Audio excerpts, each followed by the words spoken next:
Oke. Assalamualaikum warahmatullahi wabarakatuh. Waalaikumsalam warahmatullahi wabarakatuh. Baik, sebelumnya izin memperkenalkan diri. Nama saya Zara Melani Pujiania dengan NPM 2213032001. Di sini saya sebagai moderator kelompok 1 yang akan memandu berjalannya presentasi. Baik, di sini saya bersama rekan-rekan saya yaitu perkenalkan, nama saya Mega Astuti dengan NPM 2213032002 sebagai pemateri pertama. Perkenalkan, saya Iqbal Aziza NPM 2213032038. Perkenalkan, saya Rifat Julia Taufabila dengan NPM 2213032003. Izin memperkenalkan diri, nama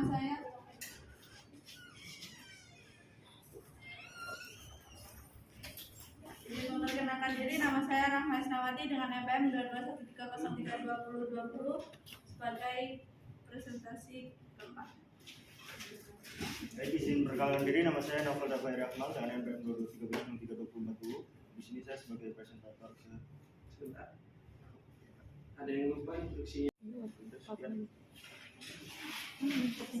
Izin memperkenalkan diri, nama saya Asifah Kaliha dengan NPM 2213032039. Baik, kami akan mempresentasikan hasil kerja kami yaitu studi politik dan pendekatan-pendekatan dalam ilmu politik yang akan dijelaskan oleh rekan saya Mega.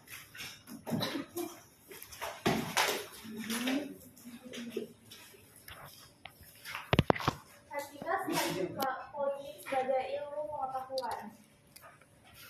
Politik adalah art government atau seni pemerintahan yang berasal dari bahasa Yunani.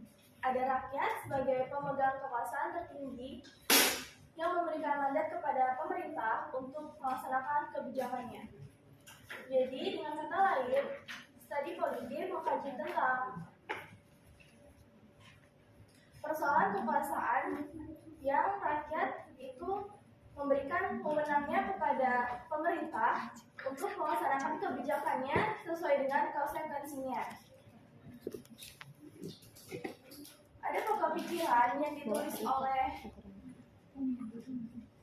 Aristoteles dalam buku The Father of Politics Principles yang menulis buku tentang etnik dan politik, sedangkan Plato yang menulis tentang republik dan law.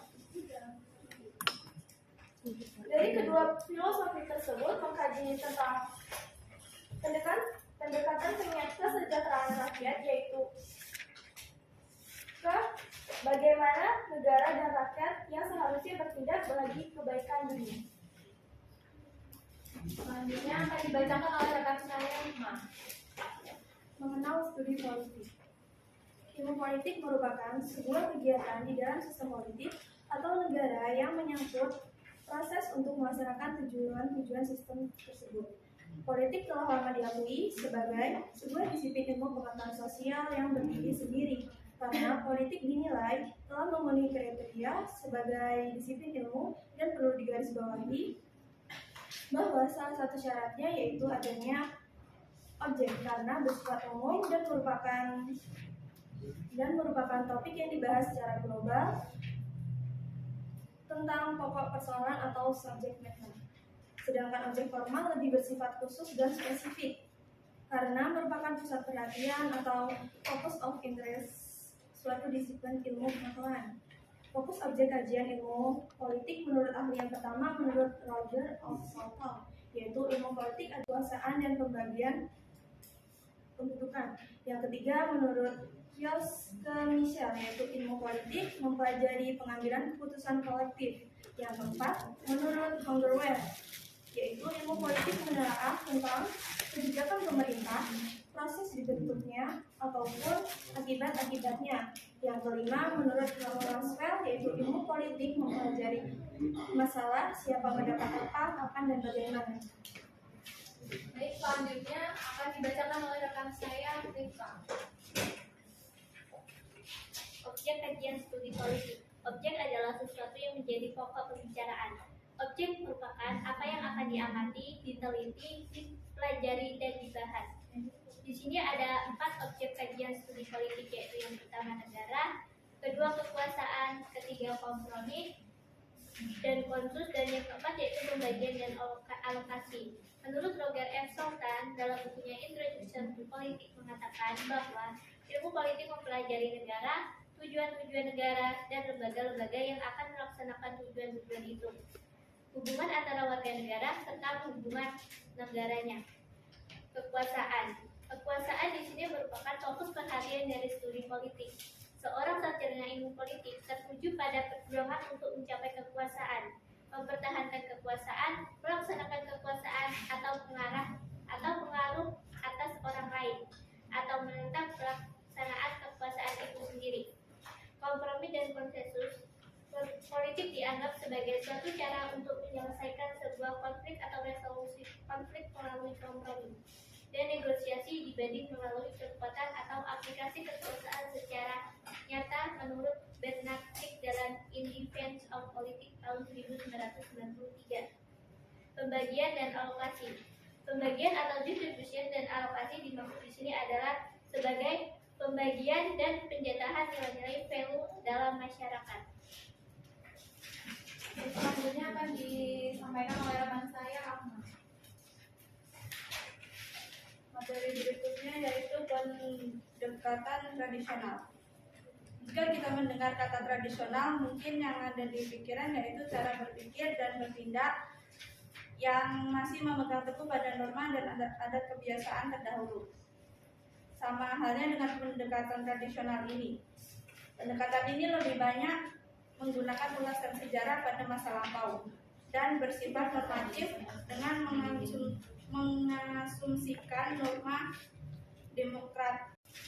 Selanjutnya akan disampaikan oleh rekan saya, Ahmad. Materi berikutnya yaitu pendekatan tradisional. Jika kita mendengar kata tradisional, mungkin yang ada di pikiran yaitu cara berpikir dan bertindak yang masih memegang teguh pada norma dan adat kebiasaan terdahulu. Sama halnya dengan pendekatan tradisional ini. Pendekatan ini lebih banyak menggunakan ulasan sejarah pada masa lampau dan bersifat normatif dengan mengasumsikan norma demokratik dari barat. Pendekatan ini meliputi beberapa metode analisa politik yang mulai populer di kalangan ahli di Amerika Serikat pada sekitar abad ke-19. Peneliti pendekatan ini juga tidak meneliti apakah lembaga kenegaraan memang terbentuk dan berfungsi seperti yang diuraikan dalam naskah-naskah resmi kenegaraan. Bahasannya pun mengenai sifat dari undang-undang dasar, masalah kedaulatan, kedudukan, dan kekuasaan formal, serta yuridis dari lembaga-lembaga kenegaraan. Lembaga-lembaga kenegaraan ini seperti parlemen, badan eksekutif, badan yudikatif.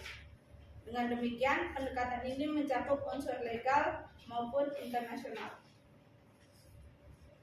Seiring dengan berjalannya waktu, para ahli politik yang tidak puas atau tidak setuju dengan pendekatan ini melakukan pendobrakan terhadap pendekatan dan akhirnya timbul pendekatan baru. Selanjutnya akan disampaikan oleh rekan saya, Nopal.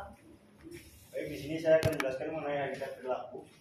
Manusia dalam pandangan para behavioris merupakan seorang makhluk yang pasif dan mekanistis. Jadi sebagai sesuatu yang dapat dibentuk dan diprogram sesuai dengan keinginan lingkungan yang membentuknya. Kemudian manusia sebagai pribadi terbagi menjadi dua. Yang pertama pribadi yang sehat, dan yang kedua adalah pribadi yang bermasalah. Di sini pribadi yang sehat dicirikan dengan ia dapat merespons stimulus yang ada secara cepat. Dan yang kedua tidak kurang dan tidak berlebihan dalam bertingkah laku. Yang ketiga mempunyai derajat kepuasan yang tinggi. Yang keempat dapat mengambil keputusan yang tepat. Dan yang kelima yang mempunyai self control yang baik dan memadai. Kemudian ciri-ciri dari pribadi yang bermasalah. Yang pertama, tingkah laku yang tidak sesuai dengan tuntutan lingkungan di mana tempat dia berada. Kemudian yang kedua, tingkah laku yang salah dari lingkungan yang salah yang menurut standar nilai. Sekian penjelasan. Baik, selanjutnya akan dijelaskan oleh rekan saya, Asiham. Baik, materi selanjutnya, pendidikan pasca perilaku. Pendekatan pasca perilaku, the post behavioral approach. Pendekatan ini dapat dikarakterisasikan sebagai post-behavioral. Pendekatan ini, bahaya yang muncul dari penekanan post ini adalah bahwa setiap individu yang diberikan dapat disesuaikan sejauh pengaruh ia dapat mengubah struktur sosial dan ekonomi. Orientasi terkait dengan administrasi publik adalah masalah baru dengan hasil kebijakan pemerintah. Sekian. Baik.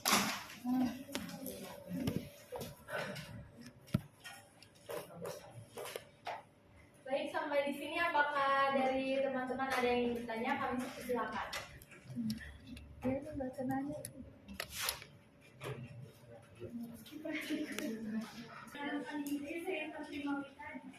Dengan MPM 221303204.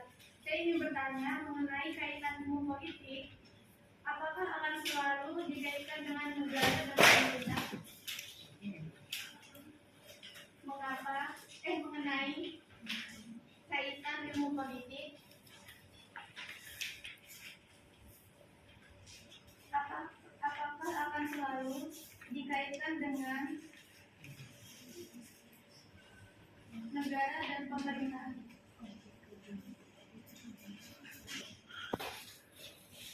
Sebelumnya izin memperkenalkan diri, saya Novia Imani Putri dengan FPM 221303206. Saya ingin bertanya, bagaimana bisa kekuasaan menjadi pusat fokus dalam objek ilmu politik? Terima kasih. Bagaimana bisa kekuasaan menjadi pusat fokus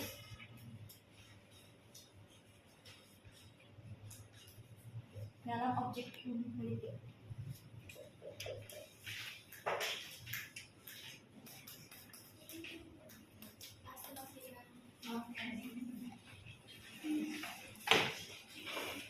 Sebelumnya izin memperkenalkan diri, nama saya Adi Firman Saputra dan angkatan 2213032016. Di sini saya ingin bertanya, apa sih yang menjadi pembeda antara ilmu politik dan ilmu negara? Terima kasih, Adi.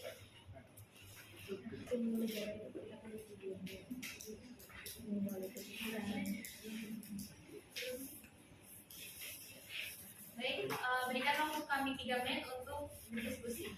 Akan dijawab oleh rekan saya. Pemerintahan gitu kan. Tadi jawaban dari teman-teman itu, teman-teman kelompok 1 menjawab selalu ada hubungannya, dan berdasarkan literasi yang saya peroleh di sini, ilmu politik itu tidak selalu berkaitan dengan pemerintahan. Ilmu politik itu juga bisa diterapkan untuk menganalisis hal-hal yang di luar sistem negara, seperti melihat pola kehidupan dan interaksi manusia dan di lingkungan bisnis, sosial, organisasi, sampai komunitas-komunitas dan interaksi manusia lainnya.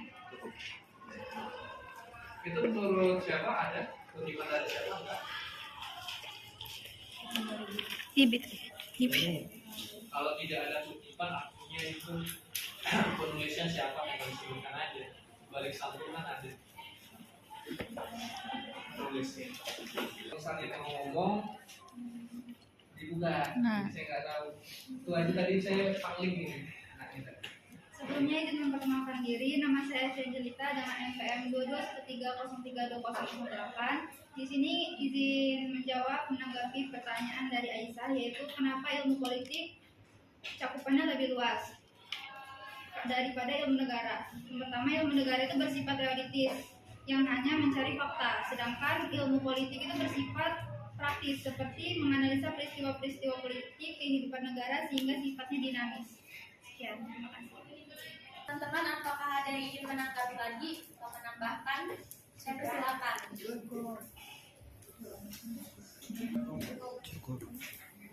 Silakan disimpulkan dulu.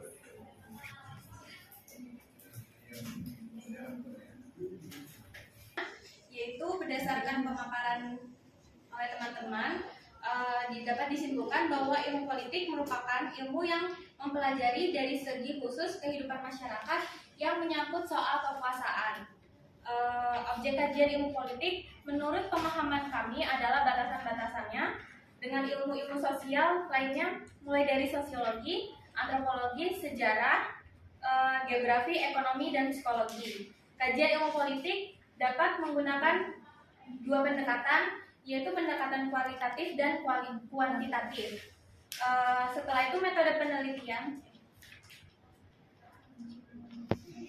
Manfaat ilmu politik menjadikan kita supaya kritis terhadap suatu permasalahan.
Kajian ilmu politik dapat menggunakan dua pendekatan, yaitu pendekatan kualitatif dan kuantitatif.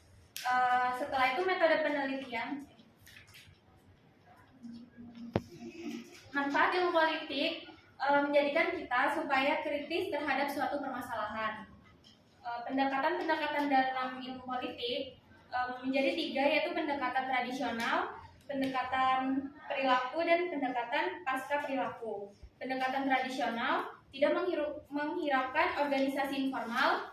Bahasan ini bersifat statis dan deskriptif dalam bahasa analitis dan banyak memakai ulasan sejarah dan proses pembahasan fakta kurang dibedakan dengan norma. Pendekatan tradisional lebih sering bersifat normatif dan mengasumsikan norma-norma demokrasi barat. Kelemahannya yaitu bahasanya lebih deskriptif daripada analitis, lebih banyak menggunakan ulasan sejarah seperti menelusuri perkembangan parlementer.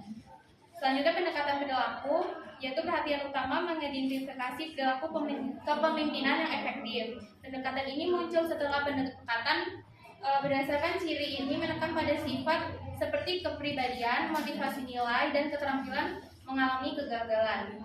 Umumnya behaviorisme ini adalah teori belajar yang menumpukan kajian tentang tingkah laku yang nyata boleh diperhatikan dan diukur. Tujuan terapi behaviorisme ini membantu klien memperoleh perilaku baru, mengeliminasi perilaku dan maladaptif, dan memperkuat serta mempertahankan perilaku adaptif. Terakhir yaitu pendekatan pasca perilaku, yaitu sebuah pendekatan yang masih menumpuk sejumlah perdebatan. Ia menjadi sebuah pendekatan yang komplit karena muncul adanya ketidaksesuaian antara teori yang dihasilkan dengan kebutuhan masyarakat serta menjadi salah satu faktor utama yang menjadi kritikan atau relevansi. Pendekatan ini muncul karena adanya fokus yang berlebihan dari ilmuwan. Pendekatan pasca perilaku ini menjadi sebuah pendekatan yang memiliki kelemahan metodologis dan akhirnya tidak berhasil merumuskan teori-teori politik yang baku, masih menuai perdebatan. Hal ini merupakan sebuah konsekuensi dari proses kesempurnaan pendekatan sebelumnya. Baik, kami tutup. Sekian presentasi dari kami. Kurang lebihnya kami mohon maaf. Terima kasih. Wassalamualaikum warahmatullahi wabarakatuh. Waalaikumsalam.